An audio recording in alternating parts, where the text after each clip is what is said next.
nyuma y'amagambo rutwitsi ndetse amagambo ateye ishozi nk'uko byavuzwe na Maxime Prévost, minisitiri w'ububanyi n'amahanga w'igihugu cy'Ububiligi. Ibi bikaba bikomeje gutuma abantu benshi batandukanye ku mpande zitandukanye, yaba mu gihugu cy'u Rwanda, muri Repubulika ya Demokarasi ya Kongo ndetse no ku rwego rw'isi, bakomeje kugenda bamagana ku buryo budasubirwaho amagambo yavuzwe n'uyu muvugizi w'igisirikare cya Repubulika ya Demokarasi ya Kongo, General Major Sylvain Ekenge Bomusa Efumi, aho yahise anahagarikwa ku mirimo ye yo kuba umuvugizi w'igisirikare cy'icyo gihugu. Abantu batandukanye rero bakomeje kugenda bavuga amagambo agiye atandukanye nyuma y'ayo magambo rutwitsi yavuzwe n'uyu mugabo, aho yakomeje kugenda yamaganirwa kure n'abantu batandukanye mu nzego zigiye zitandukanye. Byabimburiwe na minisitiri w'ububanyi n'amahanga w'u Rwanda Olivier Jean Patrick Nduhungirehe, hakurikiraho Ububiligi Maxime Prévost ndetse n'abandi bayobozi bagiye batandukanye mu nzego zitandukanye, yaba u Rwanda. Minisitiri wa Minubumwe akaba ari Jean Damascene,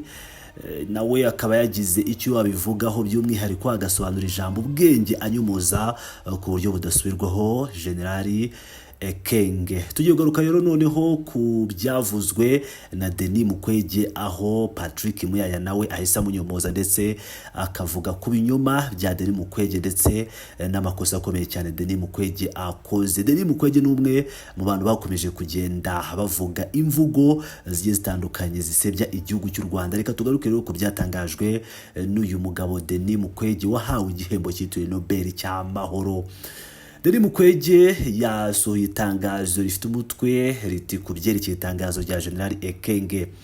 Yagize ati imvugo iyo ari yo yose n'ibikorwa byose by'urwango, gutesha agaciro no kuvangura bigamije kwibasira ubwoko runaka cyangwa igitsina bigomba kwamaganwa no kwamaganwa bikomeye, cyane cyane iyo biva ku bayobozi ba leta. Nubwo abaturage ba Kongo bakomeje guhura n'akarengane kenshi n'ibikorwa byo guteshwa agaciro bitewe n'igitero cy'u Rwanda ndetse n'abashyigikiye igihugu cy'u Rwanda, ni ngombwa kwirinda imvugo z'uburozi zibi urwango rushingiye ku moko no kuvangura gushingiye ku gitsina. Urukundo hagati y'abaturage bo mu karere k'ibiyaga bigari rugomba kuba rukomeye kurusha urwango rw'abayobozi bamwe bashonje amaraso n'ubutegetsi. Kudahana kwamamaye bamwe mu banyacyubahiro bo muri aka karere niko gusobanura isubirwamo ry'imvugo n'ibikorwa by'urwango bigabanya ubumwe bw'igihugu n'ubw'akarere. Denis Mukwege ku wa 19 Ukuboza 2025. Ugira ngo uko mubyumviye rero, uyu Denis Mukwege yirinze kuvuga abo bantu bibasiwe mu nyandiko yavuze, ndetse nanone akaba atigeze asobanura ikibazo cyabaye kuri General Ekenge, ahubwo agahita yibasira igihugu cy'u Rwanda ko cyagabye igitero, ndetse akavuga ko ari akarengane gakorerwa igihugu cyabo n'abaturage b'igihugu cyabo, mu gihe umuvugizi w'igisirikare we yamaze kuvuga ibyo yatumwe nk'uko byakomeje kugenda bivugwa nabo ku ruhande rwa M23. Watugiye ku byatangajwe ako kanya kimara kuvuga ayo magambo, ku byatangajwe na minisitiri w'ububanyi n'amahanga w'u Rwanda n'ubutwererane, akaba ari nta wundi ari Honorable Jean Patrick Olivier Nduhungirehe. Yagize ati birazwi neza ko iyo umuntu yiyitiriye kwamagana igikorwa cy'urwango ariko akanga kuvuga izina ry'uwagikorewe cyangwa iry'umuryango wahohotewe, agahitamo kwihisha inyuma y'imvugo rusange kandi y'amahame, imvugo iyo ari yo yose cyangwa igikorwa cyose cy'urwango, uko kwamagana kwe kutaba nyakuri na gato. Iyo kandi tuzi ko uwo muntu ari Denis Mukwege, utajya na rimwe wamagana itotezwa rikorerwa abanyamurenge buri munsi mu ntara ye bwite ya Kivu y'Amajyepfo, ndetse ugashyigikira ibiganiro n'abagize FDLR ndetse n'abandi bakoze jenoside barazwe, ndetse n'abandi barazwe iyo jenoside, amategeko 10 y'abahutu, ayo General Ekenge nawe yiyitiriye. Ibyo byose birushaho kwemeza imico y'uburyarya y'amagana rye. Ngira ngo murabyumva neza cyane ko Olivier Nduhungirehe bidasubirwaho agarutse kuri ibi byavuzwe na Denis Mukwege, akavuga ko uku gushyigikira ko FDLR ndetse n'ibikorwa byose agenda akora bigaragaza uwo ari we. Iki ni igisubizo nyakuri gikwiye uyu mugabo nka Denis Mukwege wakomeje kugenda yihisha mu mutaka wo kubeshya isi yose bijyanye n'igihembo cya Prix Nobel yahawe, igihembo cy'amahoro, agakomeza kugenda abyitwaza abeshya isi ko bikomeje kubera mu burasirazuba bwa Repubulika ya Demokarasi ya Kongo, mu gihe atajya yamagana ubwicanyi bukorerwa abatutsi, ubwicanyi bukorerwa abanyamurenge.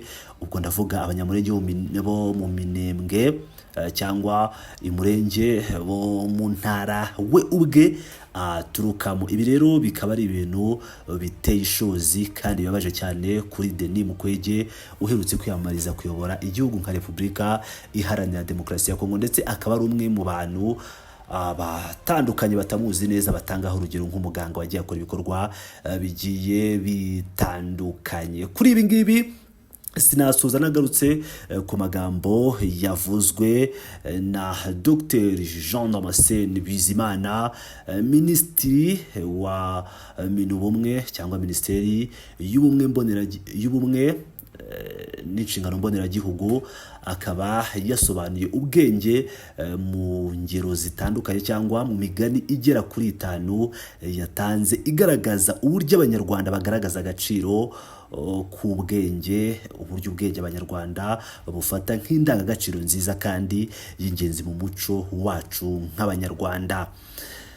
Ubwenge rero bukaba bwigishwa abana bakiri bato bigamije kubarera mu bwenge buhebuje. Ni mu gihe witwa Ekenge yasobanuye ubwenge nk'ijambo ribi by'umwihariko ku banyarwanda, avuga ko byigishwa n'abanyarwanda mu buryo bw'ubugome ndetse n'uburyarya nk'uko byatangajwe n'uyu Jean Damascene ubwo yari ari kunyomoza ibyavuzwe na Major General cyangwa General Major Sylvain Ekenge Bomusa Ekumi. Muri iyo migani yavuzemo umugani wa mbere, ubwenge buheze mu nda burabora. Bisobanura ko kugira ubumenyi cyangwa ubuhanga ariko ukabugumisha wowe, ukabugumana wowe wenyine, utabusangiza abandi, nta nyungu bigira.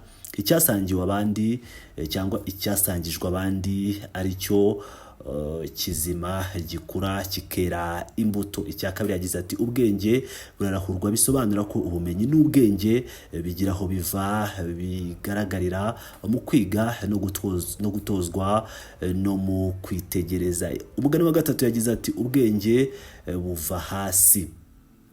Ubwenge buva hasi bisobanura ko ubwenge butangirira mu kwicisha bugufi no mu rugendo rurerure rwo kwiga no gukura.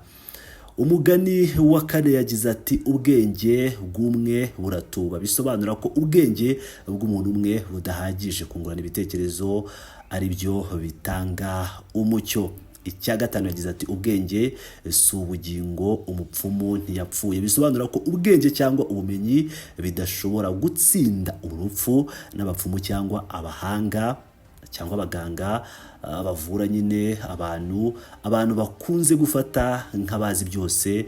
Bose bagengwa n'itegeko ridakuka ry'urupfu nk'uko bivugwa mu Kinyarwanda. Imbere y'urupfu twese turareshya cyangwa twese turangana. Izi akaba ari ingero rero zifashishijwe na Dr Jean Damascene Bizimana aho yari ari gusobanurira abantu batandukanye ibijyanye n'ijambo ubwenge ryavuzwe na General Major Sylvain Ekenge Bomusa. Biraza kugenda bite rero isi yose ikaba yahagurutse mu kwamagana iyi mvugo yavuzwe n'uyu musirikare mukuru wa Repubulika Iharanira Demokarasi ya Kongo. Ndabashimiye. Ni Pilot News TV.